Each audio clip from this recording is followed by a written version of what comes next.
media maven, This might shock you. expert in positive vibes, and trusted veteran anchor, Angie Goff. Weeknights at 4, 6, and 10 p.m. Stay with us. Fox 5. Stay ahead. All right, welcome back. 10:40 this morning, and as we count down to Valentine's Day this Friday, we're sharing some love stories from people in our area. Christina and Eddie Sledge's love story. Well, Marissa, it's a good one here. I love this. We are in for a treat. It brought them together as high school sweethearts. It got all the throwbacks and had them go viral for their $99 wedding. Yes, you heard me right. And now has them celebrating their 25th wedding anniversary next week with a book and a documentary. And this morning, the Sledges, they are here to share their story. Hey, lovebirds, and their 5 marriage keys to success. First of all, congratulations. Before we get into the keys, quickly, the origin story of how this came to be. So, second year, we from Brooklyn, New York, 1992. Second week of high school. So I was in a gym class and I'm chasing someone else. I wanted the other girl. I didn't know about her. But she was going to our next class was lunchroom. So I had the next class, so I cut the class and went to the lunchroom. So in the lunchroom, she just met Christina and another friend, Tiffany. So, you know, Christina already had a boyfriend at the time, so, but I'm still chasing this girl that never liked me. So me and my friend used to walk all 3 of them to the train station one day, every day. And one day the girl didn't come to school. So me and my friend walked Chris and our friend Tiffany to the train station, and Christina pulled back. And my friend was like, hey, you know, Eddie, Christina like to go out with you. Would you like to go out with her? And I looked at her, she was beautiful, but I'm like, oh, this gonna be tough. You know, it's gonna be rough.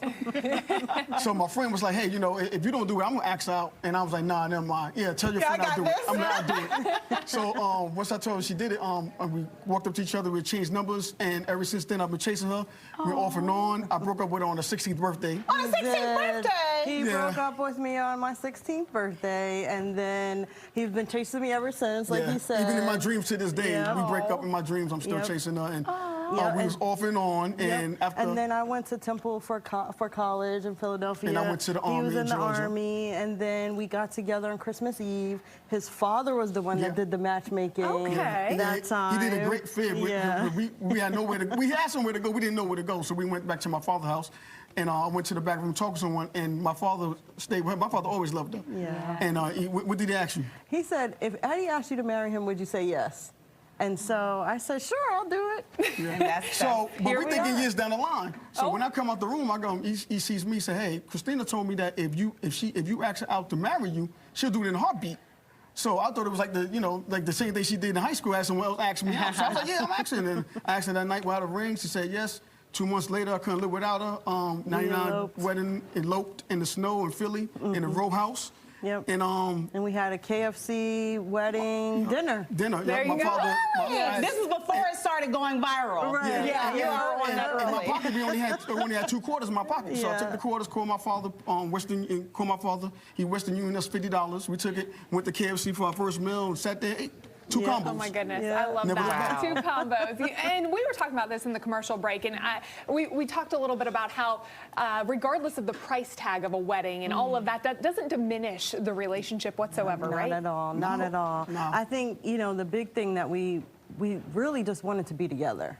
And that was the most important thing. And the wedding didn't really matter. We were planning a wedding, but then, you know, 15 years later, we had a huge vow renewal with family and friends. At that point, it was a celebration. And then for our 20th anniversary, we had a Disney fairy tale wedding. Yeah, we went down to Disney. We had the doves, and just me and her went down there. And Disney World had dinner. So that was the way for us to really celebrate. It was about us having that connection and partnership and just starting our lives together. And 25th anniversary just around the corner, right? Yeah, next week. So, I mean, you got the book, you got the documentary. Any big plans for that as well, or is that the big plan? I mean, we want to go to Oscars. We want EGOTs. We have our own company, so we write screenplays. We have books. She have a cookbook, entertainment book. Multi-genre. We don't stop. We do it all. We do it all. So that's our goal. Get Oscars. are crazy. truly a match in every way, shape, or form. And I love some of these throwback photos as well. Just so young, so sweet, so in love. And with that, I mean, what are some of the keys to success for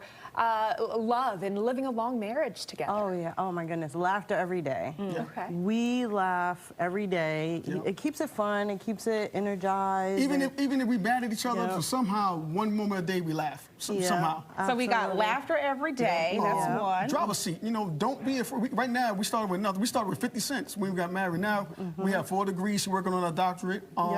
We just keep moving. We're up in the driver's seat. Let them take it. You be the passenger. And when I'm the passenger, she's in the driver's seat. Let's roll. Because it works for both of us. It's the partnership.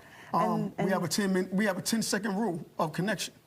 So for 10 seconds, we know we touch each other or we kiss each other. But after 10 seconds, we know it's going to go past second base. Right? That's for keeping that family friendly.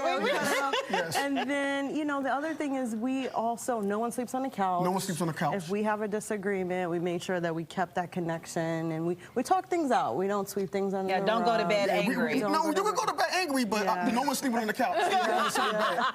And then finally, you know, what we always say is marriage is like a fingerprint. So your marriage is going to be different from someone else's. And that's okay, and you'll figure out what works for you. So we say that, you know, every marriage is a finger, but every fingerprint is different. So what works in your marriage may not work in mine. I can understand and listen to you, but I can't take what you do in your marriage and put it in my marriage. And a lot of people do that, thinking that, okay, if I don't sleep on the couch, then it's going to work out for me. Maybe not. You know, she's not letting me sleep, I'm not letting her sleep on the couch. So, you know, it depends. But marriage is a fingerprint, and everything is different. Christina and Edward, thank you so much. You all are beautiful, gave great advice, too, especially on this Valentine's week. We appreciate you. And that's where you all can stay connected to them both as they go to their EGOT territory. Fox 5's Angie Golf. It's time to see